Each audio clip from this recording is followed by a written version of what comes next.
Vamos lá, então. Vamos começar aqui com Leftovers. Esse é o título da nossa aula de hoje, Leftovers. Alguém aqui sabe, ó, não vale pesquisar agora correndo aí. Preciso saber se você sabe de cabeça o que leftover significa. Alguém sabe? Se sim, coloca aqui nos comentários, eu quero saber o que a palavra leftover significa, mas só se você sabe, tá bom? Enquanto isso, eu vou beber uma água aqui. Não vale pesquisar agora em cima da hora, hein? Ó, Jean tá dizendo que não sabe o que é leftover. Quem mais? Renan, I don't remember. Tiago, I don't know. Ok, então, acredito que vocês não conheçam essa palavra, então a gente já vai começar com o pé direito, né? Já apresentando um vocabulário novo para vocês. Leftover significa sobra. E eu deixei aqui uma imagem com uma pequena sobra num prato, tá? Alguma coisa de esquerda? Não, Renan.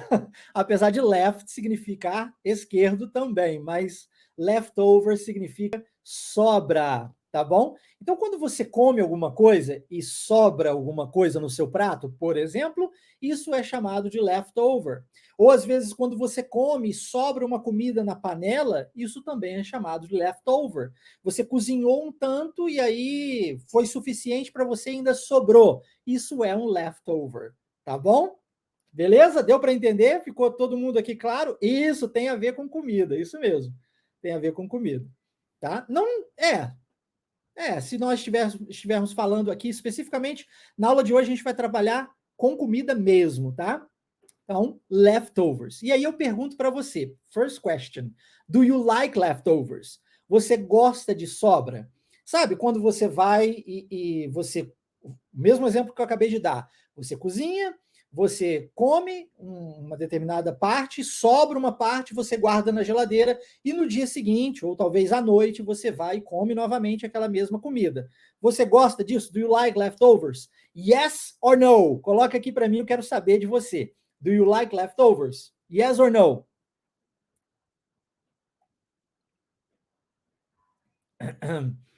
Eu ia chutar migalhas. Quase, Luciano, quase, quase. E aí, do you guys like leftovers? Eu pergunto isso porque algumas pessoas não gostam, né, de comida, a chamada de comida dormida. Já ouviu falar disso? No, yes, aí, ó. Tá vendo? Temos algumas pessoas que gostam, outras que não. Pizza for tomorrow morning. E aí, tem algumas pessoas, olha, igual o Jean disse, a pizza, por exemplo, algumas pessoas acham que ela fica mais gostosa no dia seguinte, né? Depois de colocá-la na geladeira. E fria, muitas vezes. Quem mais? Yes, pizza is amazing. Legal, legal. Então, eu não tenho problemas com leftovers, mas eu já conheci algumas pessoas que simplesmente não comiam sobras. Não sei se é o seu caso, não sei se você conhece alguém também que não gosta da famosa comida dormida, tá? A comida que foi feita no dia anterior, comendo a mesma comida no dia seguinte. Eu realmente não tenho problemas com isso. Segunda pergunta: How many meals do you have per day? E aí nós estamos falando aqui da palavra meals. E essa palavra meals, olha a pronúncia aqui, ó, meals. Ela significa refeições. Então você talvez tenha um café da manhã, it's a meal, depois um lunch, ó, o café da manhã nós dizemos breakfast, né? Depois um lunch, que a propósito é uma falsa cognata, as pessoas geralmente acham que lunch é igual a lanche, mas lanche em inglês a gente chama de snack, tá? É outra palavra, snack. Lunch é o almoço, e é pronunciado lunch, tá vendo? Esse aí, ó. Depois, a pessoa costuma ter até um snack no meio da tarde, né? E por último, finaliza-se com dinner, de janta, ok? E eu pergunto para você, porque pessoas são diferentes umas das outras. How many meals do you have per day? 2, 3, 4. How many meals do you have per day? Nós temos alguns especialistas em alimentação, dentro da nutrição, que nos aconselham a comer a cada 2 horas, né?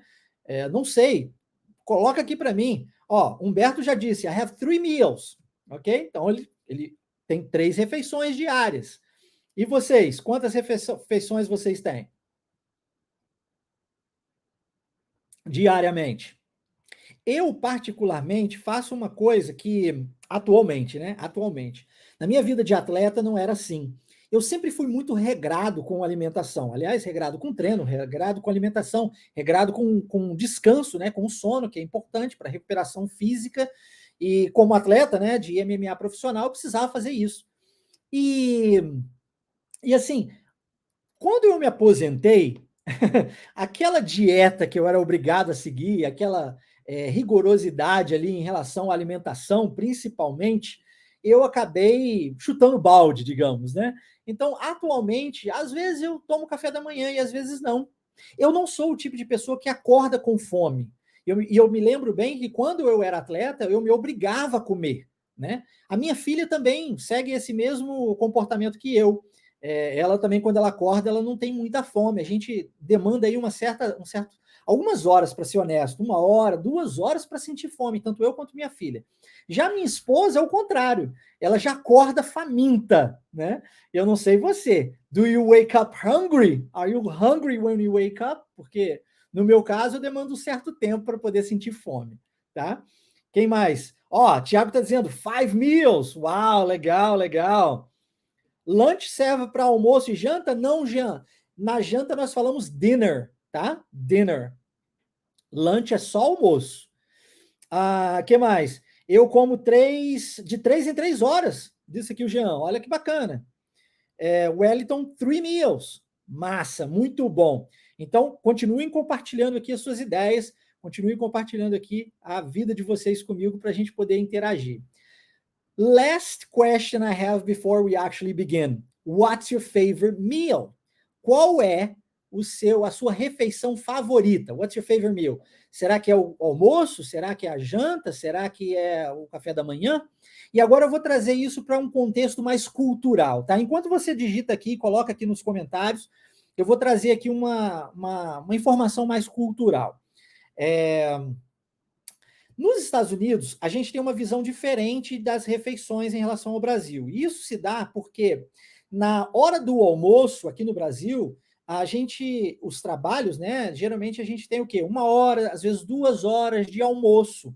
Por quê? Porque você come comida de verdade. Você come arroz, come feijão, come macarrão, come batata frita, come, né, sua carne, enfim.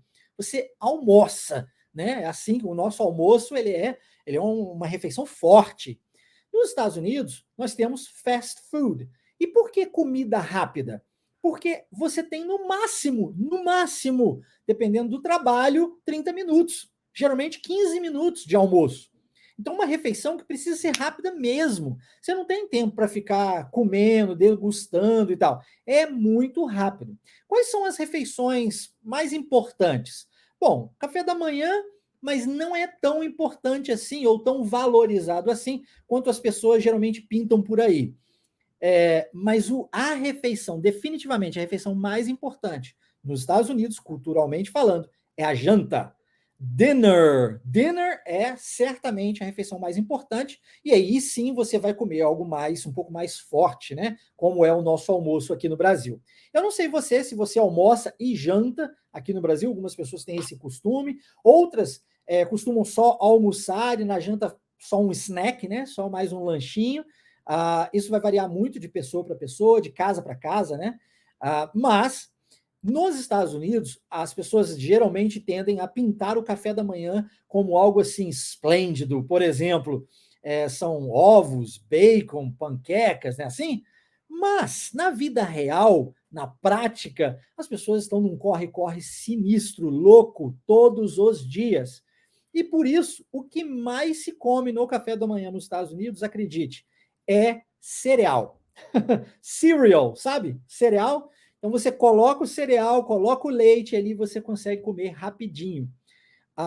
Pode-se dizer que a alimentação nos Estados Unidos não é lá das melhores. É óbvio que isso vem sendo alterado com os anos, porque devido aos grandes problemas que nós estamos tendo na população em si, por causa da alimentação.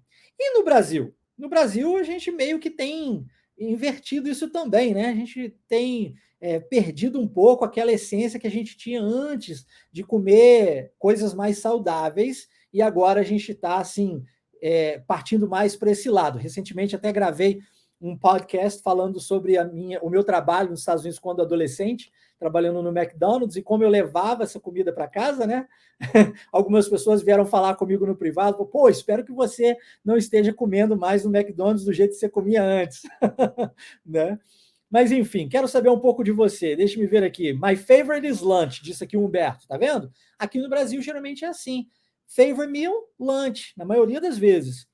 Professor, tem uma dúvida que não tem muito a ver com o assunto, mas qual é a diferença de pronúncia entre meal e meal? Ó, excelente! Tem tudo a ver, Tiago, tudo a ver. Pronúncia, ó, meal, meal, refeição de comida. Então, meal. A mula, que a gente viu lá na primeira aula, a pronúncia é meal. Meal. Ó, vou repetir. Meal. Olha como é que é aberto no final. Meal. Agora é meal. Meal. É parecido, né? Bem parecido, mas são diferentes. E são exatamente esses detalhes, e obrigado por isso, Tiago, porque são exatamente esses detalhes que a gente precisa se atentar no inglês. A gente não precisa ficar agarrado estudando gramática. Não precisa. Gente, a gramática do inglês é extremamente simples. A gente precisa se atentar à pronúncia, porque a pronúncia é o que pega no inglês. E pronúncia, como é que você resolve pronúncia? Não é lendo, não é escrevendo. A única forma de você treinar a sua pronúncia é falando. E para você falar inglês, você precisa de ter alguém para conversar, principalmente um professor que vai te dar essa orientação, né? Igual o Thiago fez a pergunta. Pô, mil, como é que é esse negócio aí? Né? Parece muito igual. Parece, são muito parecidas, mas são diferentes. E uma variação, uma pequena variação de pronúncia em inglês faz toda a diferença. Toda a diferença. E é isso que a gente precisa se atentar. É por isso que o nosso trabalho dentro da Wave Imersão Linguística é customizado, é um tato a tato com o aluno direto. Por quê? Porque essas questões surgem o tempo todo e você precisa da correção do professor com a prática diária e constante para você chegar a pronunciar isso corretamente e não cometer uma possível gafe, né? Ou perder uma oportunidade de emprego, né? Uma oportunidade de negócios, ou atrapalhar o seu network, enfim, por não ter pronunciado a palavra correta. E eu vou trazer um exemplo baseado nisso que o Tiago acabou de trazer aqui para vocês, e vocês entenderão o que eu vou dizer agora. Eu conheço uma pessoa que eu fui coordenador dela num curso tradicional de inglês, tá? Não vou mencionar os nomes, não peguei autorização para isso, mas eu vou contar essa história para vocês entenderem melhor. Certa vez essa pessoa estava me contando que ela foi para os Estados Unidos, ela era professora de inglês na época, e ela foi para os Estados Unidos e foi num processo de intercâmbio, permaneceu um tempo lá. Eu não sei se você sabe, mas quando nós vamos para outro país, né, num sistema de intercâmbio, as pessoas é como se elas estivessem com novos pais, novos irmãos. Então, isso é chamado mesmo assim, meu pai é americano, minha mãe é americana, meu irmão é americano, entende? É uma nova família que você agrega a você. E aí ela estava junto com a família dela americana, conversando, né, na sala, e eles estavam dialogando sobre a viagem de férias. E aí o pai perguntou, né, e aí, para onde a gente vai e tal? Nós temos essa opção, essa opção, essa opção. E aí perguntou para ela, e aí, o que você sugere? Ela falou, poxa, eu queria muito conhecer o Havaí. Como é que ela disse? Oh, I want to know Hawaii. E aí ele perguntou, excuse me? Ela falou, I want to know Hawaii. E ele, I'm sorry, I can't understand you. Ela, Hawaii. Ele, I don't know where this place is. Aí ela, Hawaii. Aí ele se atentou que ela estava fazendo a ula-ula, né? Ele falou, Hawaii. Caramba, mas ela não disse Hawaii? Sim, ela disse Hawaii. Mas Hawaii é diferente. E um simples alongamento do i, porque essa palavra em inglês possui dois is no final, um simples alongamento faz total diferença. E a pessoa, acredite, ela não está fazendo de bobo, ela não está tentando não te entender, ela não está tentando forçar você a falar perfeitamente. Não é isso. É porque simplesmente a pessoa não consegue entender mesmo, tá? Então, esses detalhes, e nós não precisamos e não estamos aqui para sermos nativos, a gente não nasceu lá, né? Você não nasceu nos Estados Unidos, por exemplo, nem na Inglaterra, nem na Austrália. O nosso intuito não é falar igual a um nativo. O nosso intuito é comunicação, mas para se comunicar no idioma, você precisa falar corretamente, beleza? E esse trabalho, esse papel, essa responsabilidade é de quem? Do professor. Sou eu quem preciso passar isso para você. Se eu não explico, como é que você vai saber? Né? Você vai igual o Tiago aqui, pegar lá na primeira aula, escutou 1000, né? E agora escutou 1000, e vai falar, caramba, mesma coisa, mesma pronúncia. Se o Tiago não pode me perguntar, como é que ele vai ter essa dúvida dele sanada? Complicado, né? Por isso que eu bato tanto nesses cursos de inglês online que a gente vê por aí, porque quando você tem uma dúvida, o que você precisa fazer? Mandar um e-mail. Um e-mail para o suporte. Aí você recebe a resposta 2 dias depois. Poxa, 2 dias depois você já tem 300 milhões de outras dúvidas. Inglês, gente, é um processo dinâmico. O aprendizado ele tem que ser contínuo. Se você não aprendeu algo anteriormente bem, você não consegue dar sequência. Você agarra. Por isso que a gente tem que começar do começo e aos poucos aumentando gradativamente, do simples na busca pelo complexo, mas qualquer dúvida que você tem aqui no início precisa ser sanada. E aí você vai partindo para outra, partindo para outra, partindo para outra. E aí você tem uma dúvida, você está num curso de inglês, você tem uma dúvida, você recebe a resposta à sua dúvida 2 dias depois, e às vezes você recebe a resposta assim, assiste a aula tal que eu explico isso. Pô, fala sério. Não faz sentido isso para mim, entendeu? Eu não sei para você, você fica à vontade, mas para mim não faz sentido. Se for para eu estudar sozinho, não há necessidade alguma de comprar curso de inglês. Essa é a minha visão. Beleza?